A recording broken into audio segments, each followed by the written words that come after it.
Projet Jeunesse, ça fait à peu près 44 ans que ça existe. Et puis, la genèse de Projet Jeunesse, c'était un projet de recherche-action en service social qui avait pour but de voir ce sont quoi les obstacles et les défis vécus par des aînés juifs et juives vivant dans la pauvreté dans le quartier de Côte-des-Neiges.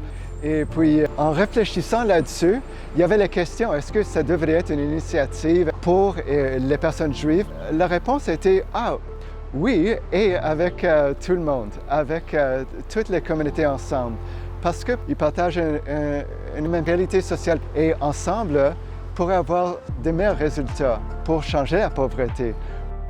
Donc, je dirais que Projet Jeunesse, c'est là pour être une ressource accessible aux gens pour surmonter des obstacles. Et donc d'être là, c'est avec les portes ouvertes, de façon accessible. Et aussi d'être là pour être un moteur de changement social, pour que la dignité de tout le monde pourrait être vraiment sauvegardée. C'est important pour nous d'avoir les anciens documents comme ça, comme les augmentations de loyer, les avis des assurances, si vous voulez contester la demande pour les assurances maintenant. Et puisqu'il prend pour lui, ça lui suffit $10. Par an, ça lui fait $120. Mm-hmm. Et qu'est-ce qu'il veut encore? Les vieilles, tout le monde, ils peuvent sur elles. Ouais. Ils nous traitent des fois comme des bêtes pour Ouais. nous mener comme ils veulent. OK. Une autre question pour vous, madame. I would say the main mission for Project Genesis is to help people who are vulnerable to be able to navigate the government systems, to navigate, for instance, with their landlord, or they're having issues with their landlord. So the focus is on housing, as well as with regards to help with agencies, government agencies, like applying for your pension. There's also the Anti-Poverty Committee that really lobbies a lot with government agencies, with organ agencies. They go to Quebec and do demonstrations. So let's say they wanted to talk to the government about new restrictions in welfare or social solidarity or disability payments. This meeting could be where they're doing the planning for everything from the logistics of getting people to Quebec City to who's going to be carrying a banner, who's going to speak to a specific minister.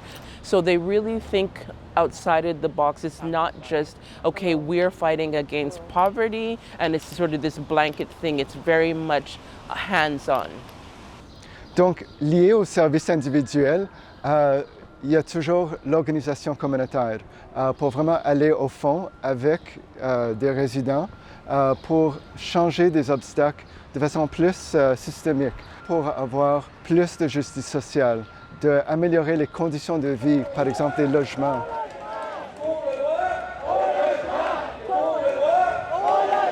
Il y a le comité droit au logement de Projet Jeunesse, où des membres, des bénévoles, des résidents de Côte-des-Neiges se sont impliqués pour contribuer au changement plus systémique, pour faire en sorte que des difficultés qu'on voit au centre de services individuels ne soient plus.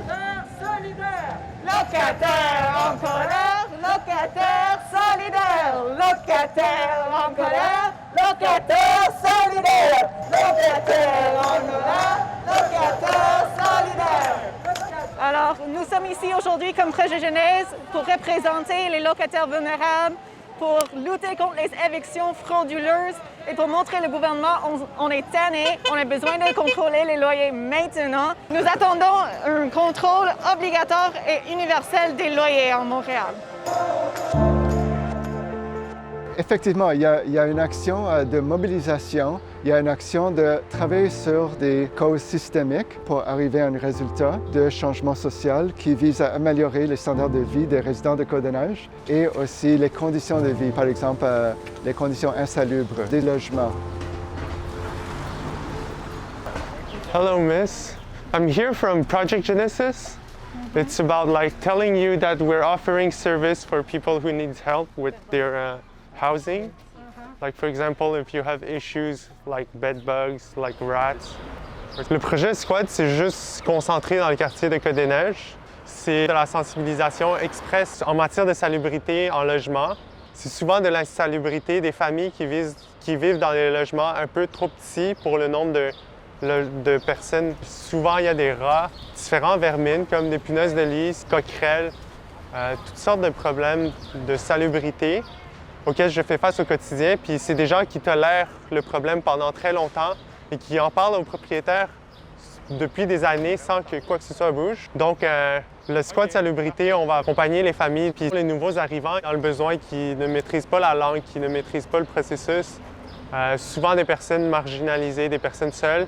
On va les accompagner de A à Z dans leur démarche de faire valoir leurs droits.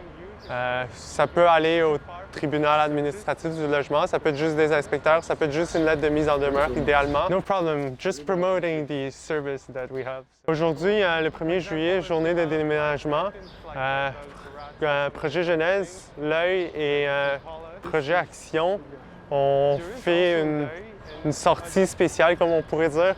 On se promène dans la rue, dans le quartier de Côte-des-Neiges et Notre-Dame-de-Grâce, à la recherche de gens qui n'ont pas été en mesure de trouver un logement en raison de la crise, des prix inabordables.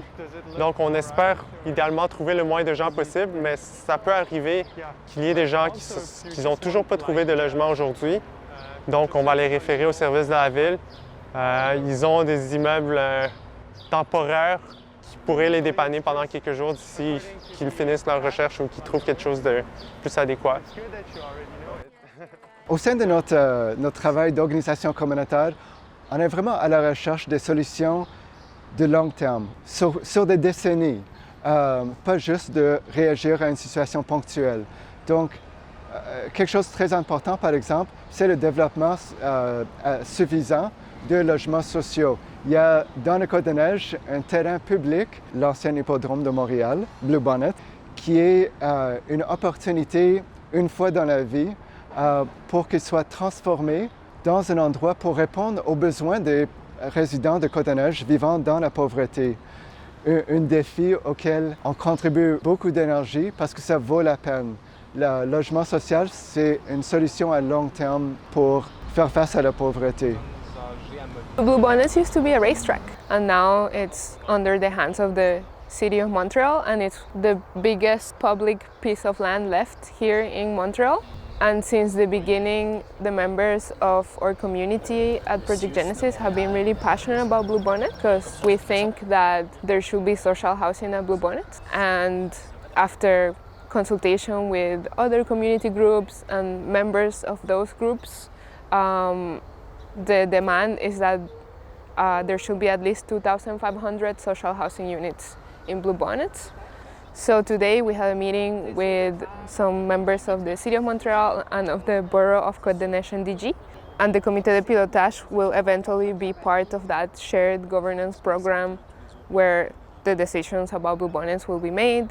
And there's going to be like consultation with community members, because for us it's very important that the Blue Bonnets development reflects the needs of the community in Côte-des-Neiges and that it doesn't become something that is for another population. We really hope that this time around our voices will be heard and the voices of our community members that are really passionate about this, and that many of them are in desperate need of social housing. And you know, right now people wait years and years for social housing. We know people that waited 12 years, 15 years. So yeah, this is why we're really passionate about the 2,500 social housing units.